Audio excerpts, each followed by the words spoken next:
Thank you. Thank you. So, good evening, everyone.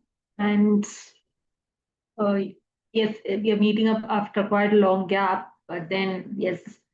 And today's session is just a part of that leadership boot camp, which I'm coming up with. This is just one segment of it, but to give it a heads up, this is what it is. So, today we aren't just talking about how to do our job better. You're talking about how to be perceived as the leader in your organization needs at the highest level.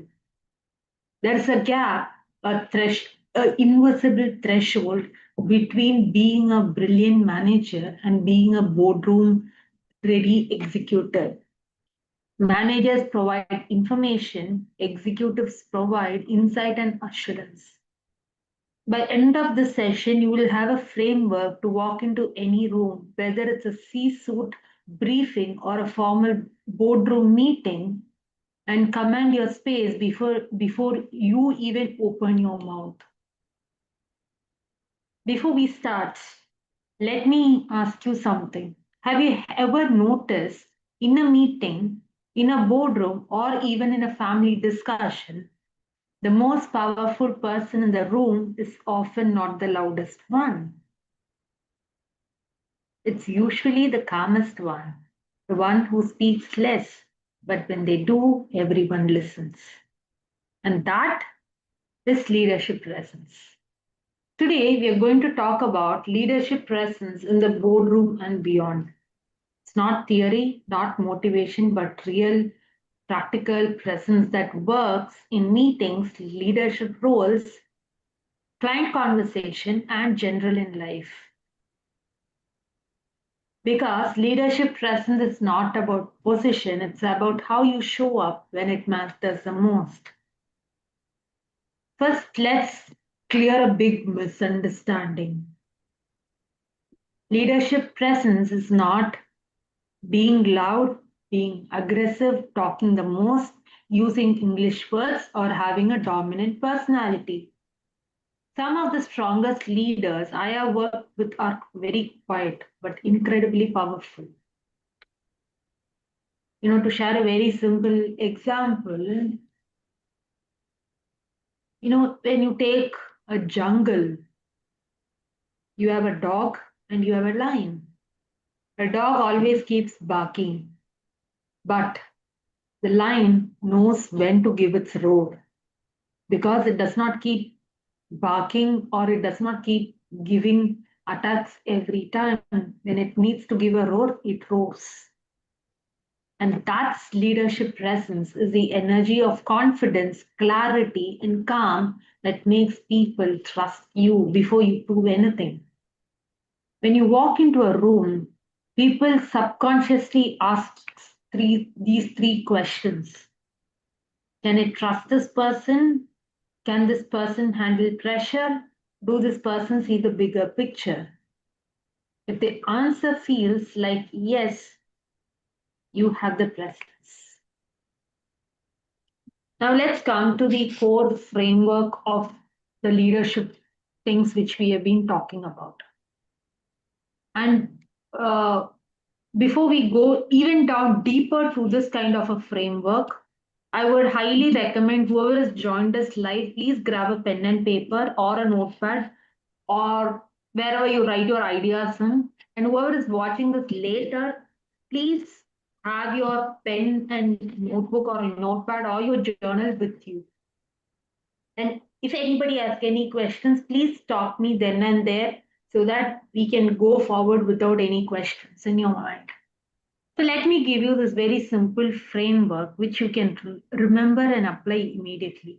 I call this the three C's framework, which is calm, clarity, and command.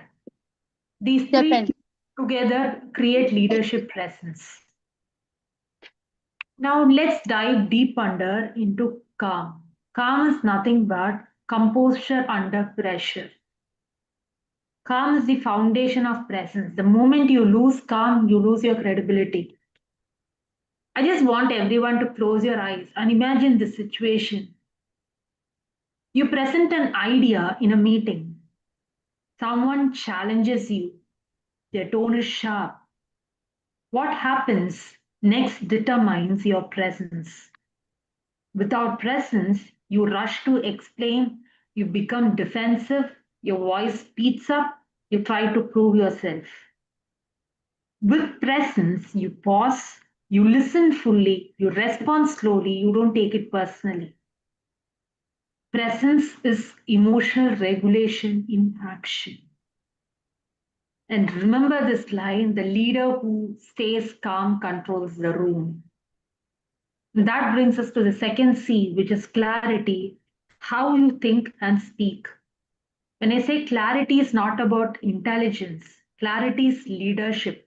In boardrooms, people don't respect the smartest person, they respect the clearest thinker. Have you seen this happen? Someone speaks for 5 minutes, uses many words, but no one knows what they actually meant. And that weakens the presence.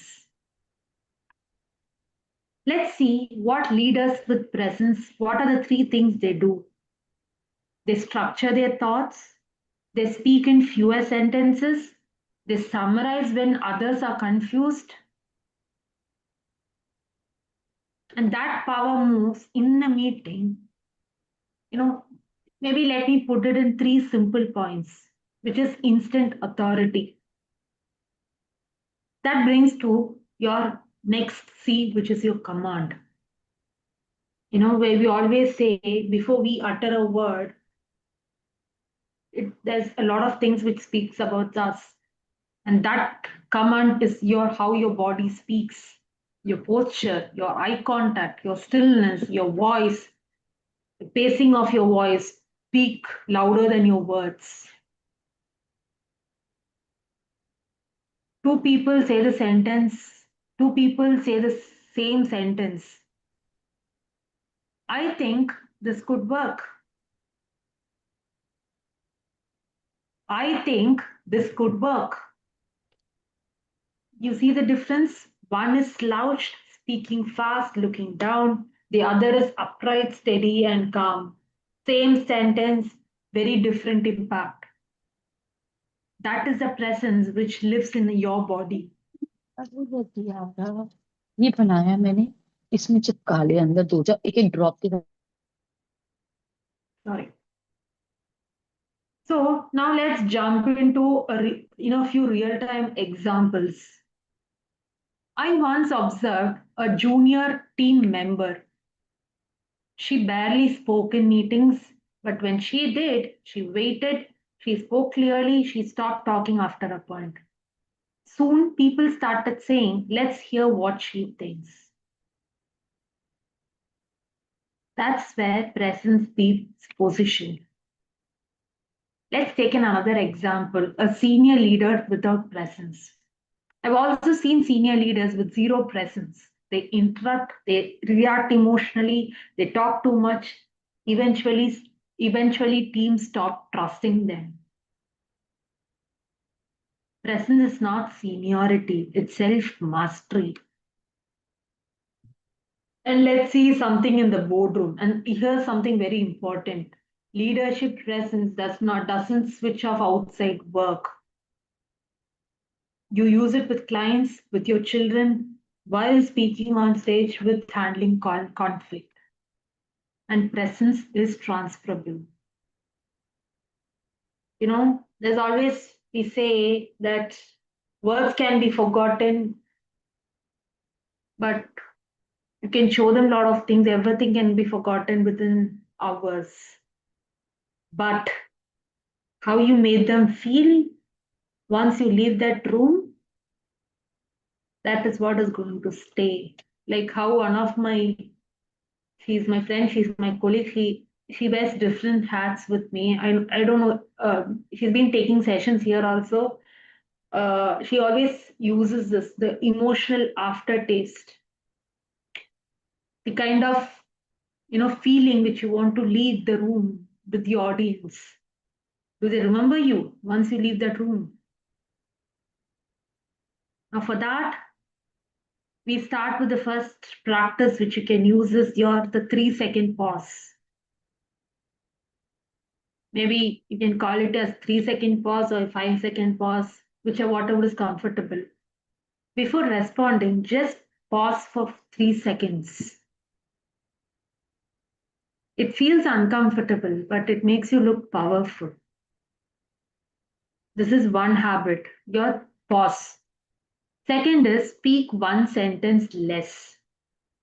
In your next meeting, say your point, then stop. Because let silence work. Now, the third is your body reset. Either you sit or stand with feet grounded, shoulders relaxed, chin neutral, speak from stillness. The fourth is your upgrade of your language. Replace weak phrases like, I just feel maybe we can, with based on this, I recommend the impact of this decision will be. Just start switching your words up with something else which will give you more command over your language. Many a times, what happens is the way we speak and our body language is not congruent. Let me just give you a very real time example. We all tell ourselves that these are the things which we are going to do. But at the end of the day, if you reflect back, have you really done it? If you have not done it, you're giving yourself the evidence that you don't, you don't make it up to yourself. The things which you tell yourself, the things which the things which we say to ourselves that I will finish it by end of the day, then you don't end up doing. It's like either you're fooling yourself or you're not trusting yourself, because the next time when you plan something, your mind will start giving you instances. Last time you made to-do list, you didn't do it. This time I don't trust you. Happens with many of us.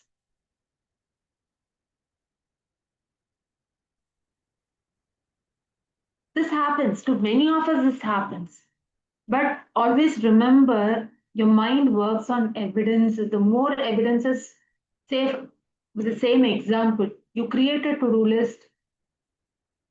If you're making 5 things to be done, at least make sure you get that at least that 5 things done off your list.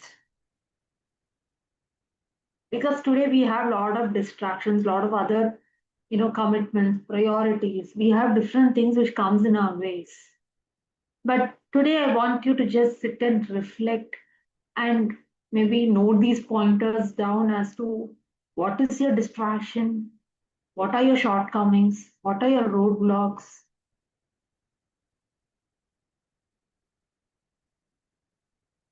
See, as I said, leadership is again not positions, and every at every roles and responsibility we are a leader in it. Okay, we have a question in the chat. How about when a deadline is not met? How should a leader react? Thank you for that question, Sneha. When a deadline is not being met, first thing we need to pause ourselves and understand why didn't certain priorities or certain to-dos wasn't checked off our list. Why? Sit and reflect. What are the possible reasons that you couldn't meet that kind of a deadline? If that deadline was in your control, what can you do to not this for the same thing not to repeat again and again? If things were in your control, if something was in your control, that it is because of you, your behavior or your action that you couldn't meet a deadline, then you need to see what can you do to not to make the same mistake or to do the same thing again. If it is not in your control, was the task or was that action being informed with your environment that you have to do certain things at certain given point of time? Was it communicated with your people or in your environment? Because later the environment should not come and blame you that you wouldn't communicate that you have a task to do like this. Only if you only when certain things are communicated very transparently, it's better. But I would say the first step is to pause and self-reflect. If it was not in your control, depending upon the situation, depending upon the reason, we need to see what can be done. I think how should a leader react? It's about how you respond to that.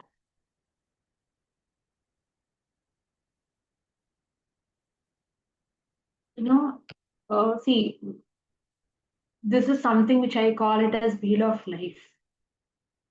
We have different roles and responsibility.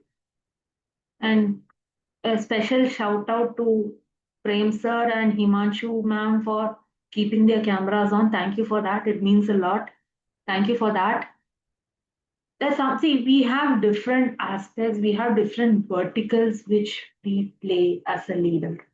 Let it be in personal, let it be in professional, let it be in a career, let it be in a social setting, let it be going for conferences or attending meetings to keeping ourselves updated. We have different aspects. Whoever is listening to this live right now or later, sit and reflect as an individual. What are the different types of roles you play? It can be a role of a friend, it can be a role of a mother, it can be a role of a sister, it can be a role of a housewife, or it can be a role of a working professional, or it can be you taking care of your children. You might be having a lot of different roles and a lot of different hats to wear and do your work. When we have different roles, many a times that role requires or demands us to be a leader in the role which we play. Yes or no? Just give me a thumbs up or give me a thumbs up in the chat window.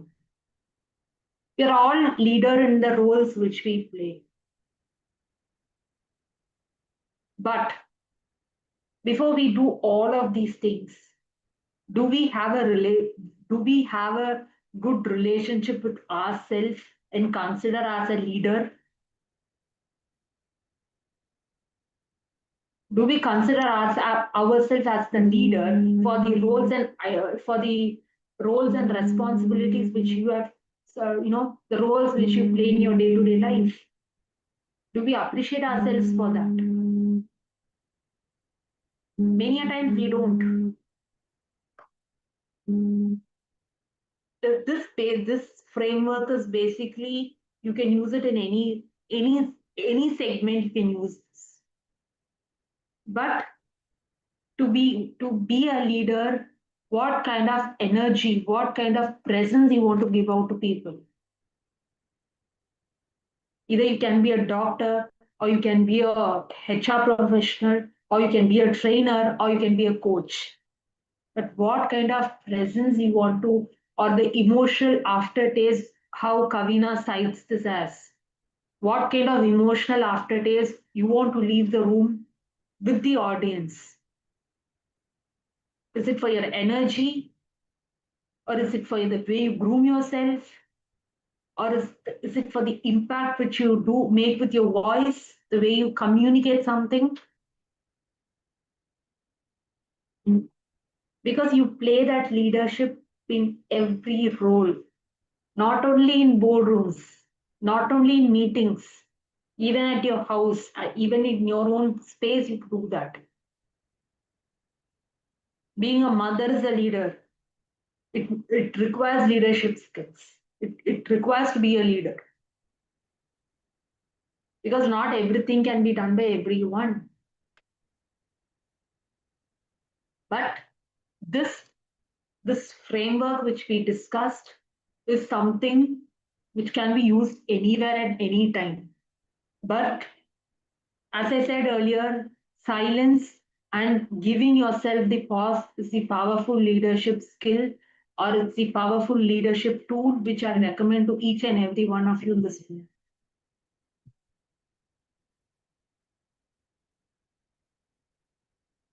Any questions? People really don't care how much we know until they know how much we care. Thank you, Prem sir, for that. And that is very deep as to what he has shared. So many a times, silence is your best answer, or pausing is the best answer.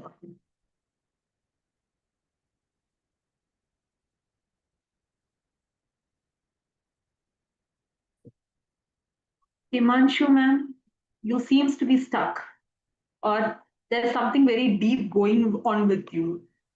No, no, no, no. I was just noting down few of the points and I was just looking into my notebook. Thank you for doing that. I Um, I would request, or I would, kindly, you know, I want you to go back and listen to this video one, or this session once again, because maybe whatever I have told is very small things which has given me a great impact. Because whenever I come to the session, or when I come and take a session, I only give out tools and techniques which I have used, and I feel that I've seen the difference in myself. I don't just come and say, or I just don't come and take session just because I read something in one book. No, I try it for a week or two, and then only I come and give it out here. So yes, it needs little conscious practice. Yes, Neha, you had raised your hand. Hi, good evening, Dharshani. I just want to know from your side that when you are speaking for somebody and for the team, and they start doubting you, and your intentions have been doubted, and maybe any decision, some many a times leaders has to take very strong decisions. So if their decisions are being not supported by their team, or they have been backstabbed, because I have heard many a times that what happens in team that a conspiracy, silent conspiracies goes, and many a times people lose their job because of this. They had to quit it, or they have to resign from their position just because they cannot understand what was going in between their team, and a plot was already been there, which they realized when it reached up till the end, till their head, and they've been made to resign. What do you have to say in that case? Will you please little bring a little light there? Okay. See, when these kinds of situations happens is in different organization, there are different hierarchies will be there, but it will be Hmm. not same in every organization. Hmm. Yeah. Hmm. Okay, for example, a team member has an issue. Okay, Hmm. it can be Hmm. relating to leave or any issue. Maybe he's not being heard in the team. Maybe he's Hmm. not given the time to speak up. Might be Hmm. that.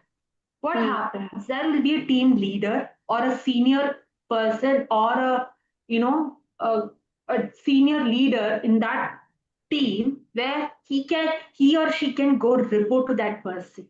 When that person does not go and report to the senior team leader, and instead he goes and reports it to the higher authorities or directly to the management, and the team is not aware as to what is happening.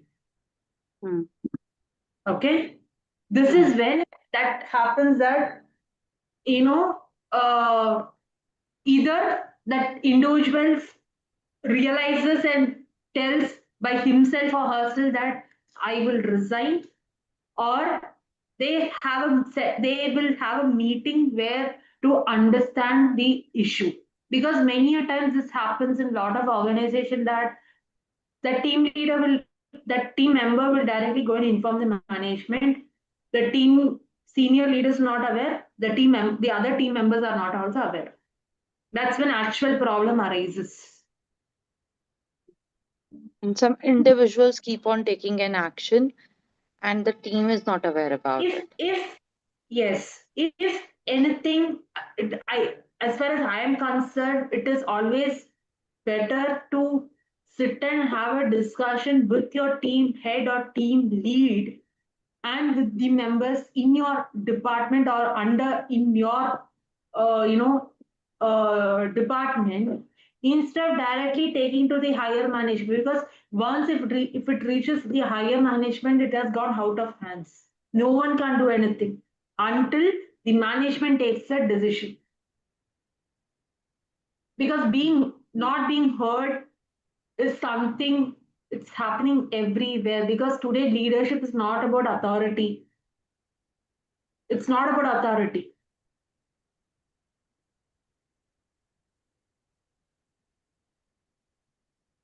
But again, but very good questions, Neha, you brought up. But this, because this happens in different levels in different True, organizations. because in corporates, they've been very well known that, okay, backstabbing and plotting, and it is, I know good work is also done.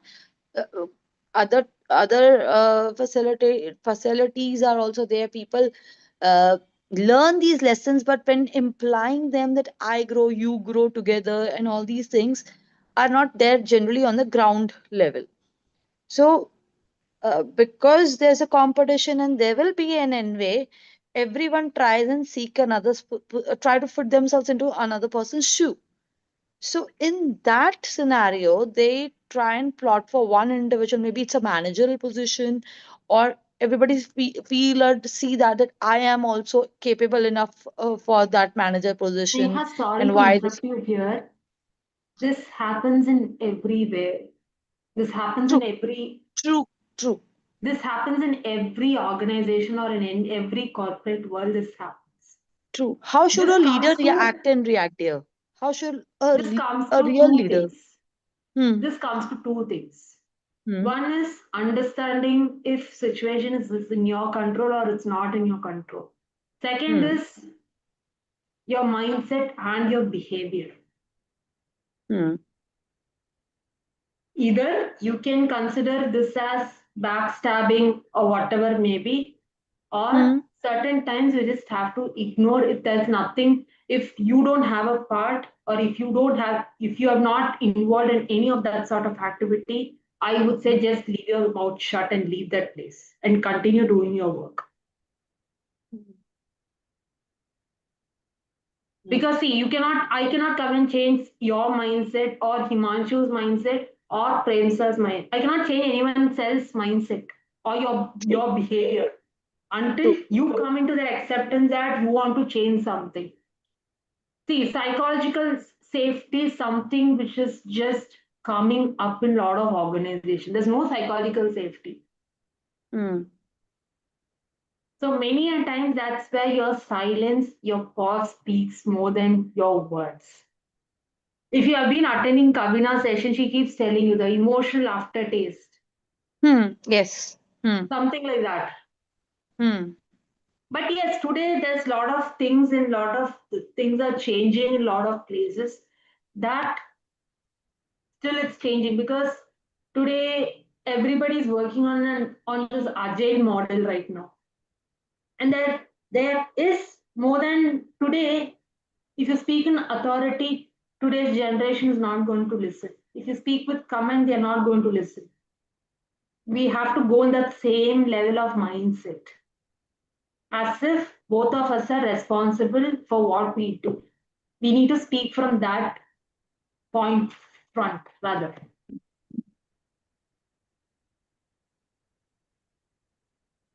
True.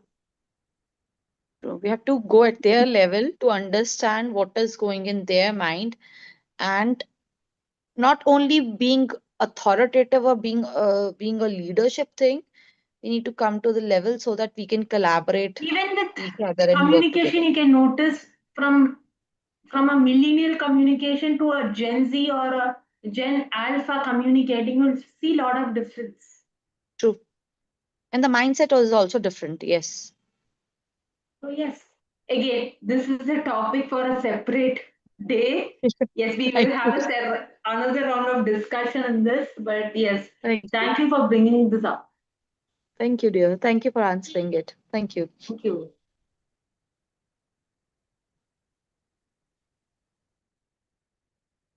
Hi, Irvi. Nice seeing you in the session today.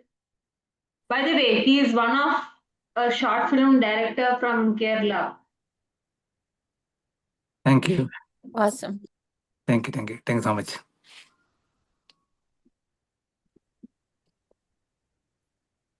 Okay. Okay. Thank you so much. Thank you. Thank you. Himanshu, would you like to ask something or do you have any questions?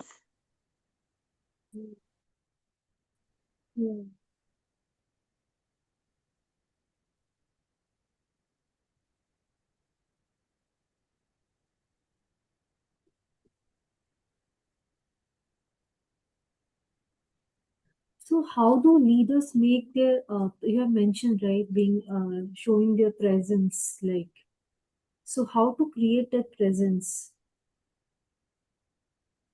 How to And create that presence? Okay. Himanshu, tell me one thing. That were there a point of time in your life or in any kind of situation that you know people don't respect you or they don't take you seriously, or there will be situations like these. One simple way to handle your presence is through your grooming. Okay. When I say grooming, very simple things like if you're wearing an Indian wear, like a sari, okay, preferably wear a blouse with a collar. One. Then even with your sleeves, you can wear something three-fourth or wear something full. Okay. Sometimes what happens, we start, degrading ourselves and we start slouching. We go quiet. Don't be that. Still, you can give that kind of presence where, you know, um, as simple as, having an open, wide shoulders or using a shoulder pad will make you look little more authoritative in whatever you are doing. This is one way of building your presence. One is taking charge with your grooming. Second is, as I said, using pause and being the silent one in the room can make the difference. As I gave the example of the lion and the dog. Dog keeps always barking, but lion knows when to give that truth. So be quiet, but if you have a chance to speak up, but use very little words, but have that command over the language. Okay, now let's do one thing. I think I gave you the example of one sentence. Let me just go back to that. One second.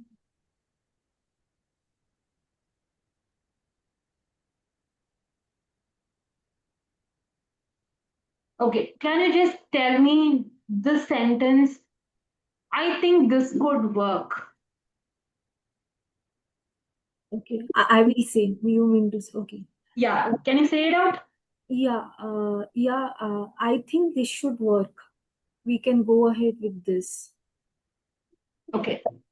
Can you just take in a deep breath and out? And can you say it in more commanding and in a very strong voice? I think this should work. Okay. For example, you just observe my voice. This comes with practice. It doesn't just comes in one session. But yes. Now I'm going to sit slouching. I think this could work. This is one tone. Okay. Now I'm just changing my body language. I'm sitting straight up. I think this could work. Much better. You see? Yeah. So you should use your voice and your words to build your presence in any place. Okay. Understood. Yeah. Yeah. So maybe we have a soft voice, it's okay. But when you say something, Yeah. adjust your body language a little before you say it, because that impacts the way you speak. Yeah. Okay. Yeah. Yeah. True. See, again, bringing that accent and other things, there are a lot of aspects which we need to work on. Maybe we'll connect on this on a one-on-one level so that I can give you better answers as inputs. Oh, great. Thank you. Okay, great.